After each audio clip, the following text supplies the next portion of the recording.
հարգելի գործընկերներ, հաճույքով եմ արձանագրում, որ մենք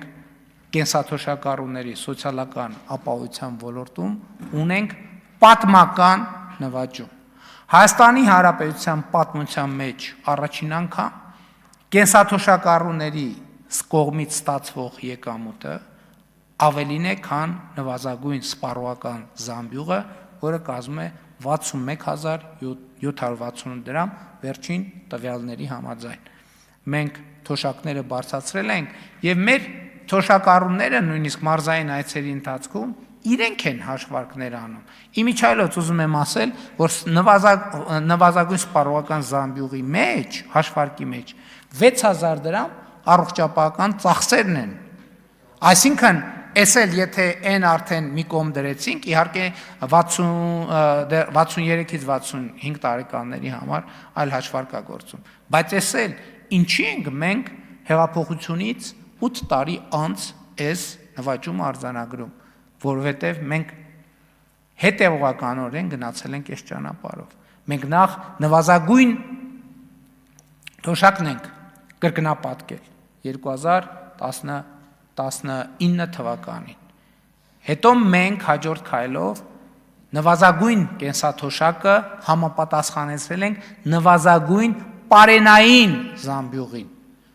որպեսզի համոզված լինենք, որ Հայաստանի Հանրապետությունում պատկերավոր ասած սոված թոշակառու չկա։ Հիմա մենք դա ապահովել ենք նաև նվազագույն սպառողական զամբյուղը եւ սա հիրավի պատմական ձեռքբերում է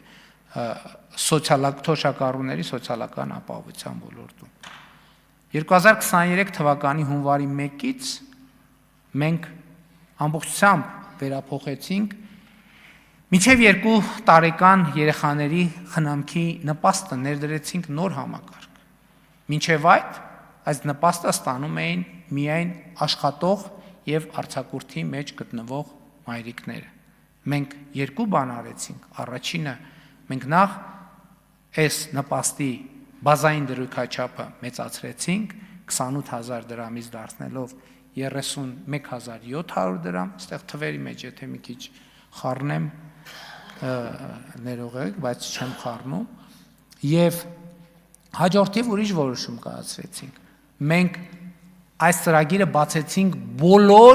բոլոր մայրիկների համար, անկախ նրանից նրանք աշխատում են թե չէ։ Ավելին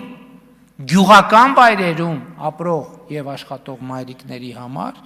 այդ նպաստը սահմանեցինք կրկնակիից ավել 69100 դրամ։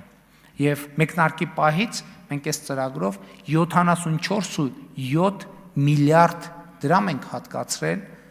այս ծրագիրը իրականացնելու համար։ Եվ ուզում եմ նաև ընդգծել, որ տեսեք թոշակների ավելացման ծրագրին մենք 2026 թվականին շուրջ 200 միլիոն դոլար ենք լրացուցիչ ծախսելու։ Սա ես ինչի համար եմ ասում, ցույց տալու համար, որ մենք այդ որ ասում ենք բյուջեի թիվը աճեց, բյուջեի թիվը ավելացավ, հիմնական հարցը դա այդ որտեղ է այդ թիվը, բա ով է, ում է գնում այդ թիվը։ Այդ թիվը գնում է Հայաստանի Հանրապետության քաղաքացիներին։